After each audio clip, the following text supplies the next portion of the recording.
Hi, this is Dr. Nelson with Freedom Healthcare, and today I want to talk about weight loss because so many of my patients come in having a hard time losing weight. And the story is very similar over and over and over. They tell me I'm doing everything with diet, I've tried every diet out there, and they really have. They've given it all their effort. And they even have a personal trainer, and they may have lost 10 to 15 pounds, but they seem to plateau and they just can't continue to lose weight and get back to where would be optimal for them. Yet they're putting in all the effort. And those patients, when they first come to see me, I tell them, well, the problem is you're diabetic. And they say, no, I'm not diabetic. My doctor checked me. I'm not diabetic. And what they're referring to is how we typically define diabetes in America, which is a little bit deceptive. So let's take a look at this. We'll call this line down here A1C. A1C. So hemoglobin A1C is a way to check our 3-month average blood sugar. And we draw some random lines on here to define pre-diabetes and diabetes. And we say 5.6 and 6.5. Now, these are just kind of random chosen lines because this is a continuum.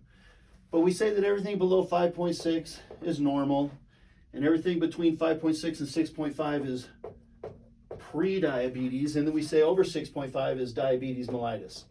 Now I'm talking about type 2 diabetes, not type 1, where kids will often get that and then their pancreas just doesn't make insulin anymore. That's a different issue. This is adult onset diabetes. So the patient comes in and I say, the problem is you're diabetic. And they say, no, I'm not. My doctor checked my blood sugar and I'm in the normal range. And I say, yeah, I understand that. You are controlling your blood sugar, but let's look a little deeper below the surface for the true process of diabetes. Because diabetes is not just a blood sugar control problem, it's a fat storage problem as well. So what I do is I take a look at another lab called insulin. Insulin's job is to take the energy that we consume in food, and once that's absorbed into our blood, insulin's job is to move it from the blood into the cells where it can be used instantly for energy or stored for later energy, okay? Now, insulin doesn't just store sugar, it's really good at storing fat. And if we draw a line about right here and call that 10, when you're fasting, your insulin should be below 10. It should go up for a couple hours after you eat to take care of that food you just ate, but then the job should be done and it should reduce back down below 10. If your insulin is elevated 24 hours a day, that is diabetes. You have insulin resistance, so you're having to crank out excessive amounts of insulin 24 hours a day just to keep your sugar normal. So I do the labs on these patients, and lo and behold, they're up here. And then I say, let's take a look at another lab. This one is really interesting. It's called leptin. Leptin is a hormone that a lot of people are starting to understand or call the obesity hormone. Now, there's studies in rats where if you remove the leptin from rats, genetically alter them so they cannot produce leptin, and then just let them graze and eat food how they wish, they all get obese because they don't know when to stop eating. So leptin in rats helps to give them a feeling of satiety, so they'll stop eating.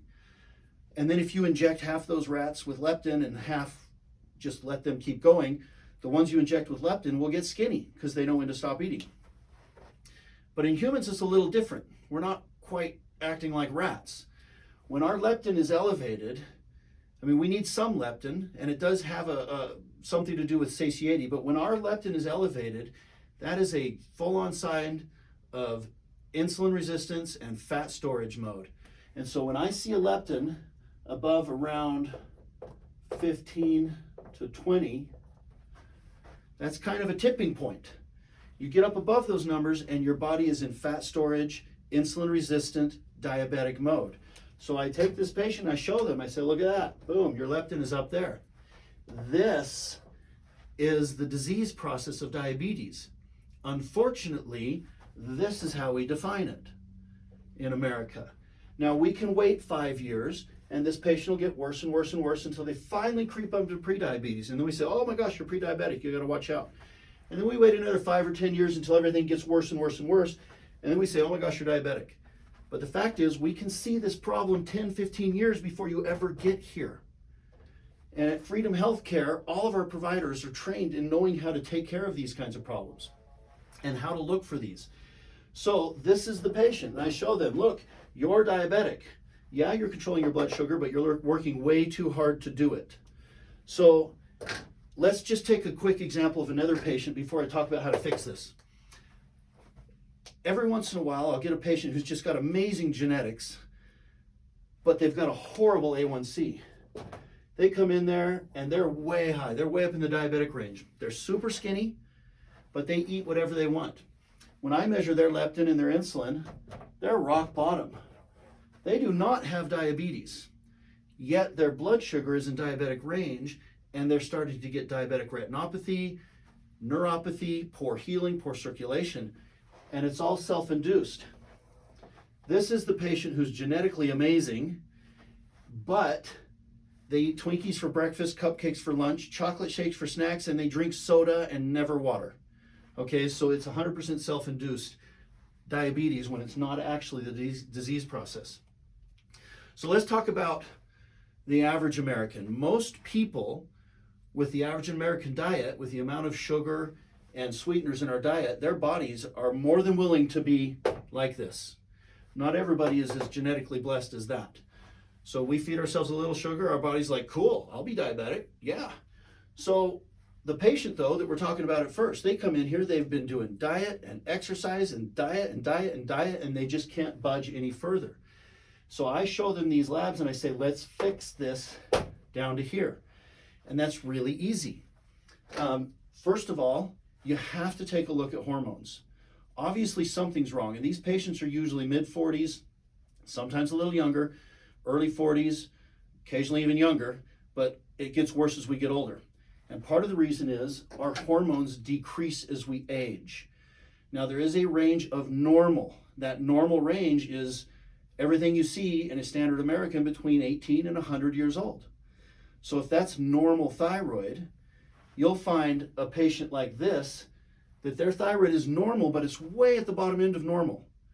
Why not, instead of flooding them with diabetic medications and more crazy extreme fad diets, let's just fix their hormones. Let's put their thyroid up at the upper end of normal. And all of a sudden, this starts to correct. Thyroid, in every study to date, helps reverse insulin resistance, burn gut fat, over and above all the other benefits that it has for mood and energy, enjoyment of life, immune system. Testosterone in both men and women has a fat burning, muscle storage mechanism of action. And when we talk about women's hormones, progesterone and estrogen, every study to date, those things burn gut fat and reduce the process of diabetes. And by the way, men, testosterone is not just a male hormone. Women have it also. It does the same thing in women. It helps maintain muscle and burn fat. And women, estrogen is not just a woman's hormone. Men have estrogen. We make estrogen from our testosterone. So if I'm 55 years old and my testosterone is super low, yet still normal, but way at the wrong end of normal, guess what else is at the wrong end? My estrogen level. And every study to date, estrogen burns gut fat and reverses this process. So if you're having this problem, come on into Freedom Healthcare. Any of our providers are able to do these labs, explain what's going on in your body, do a proper analysis of your diabetic situation and also of your hormone levels, and then educate you as to what your options are.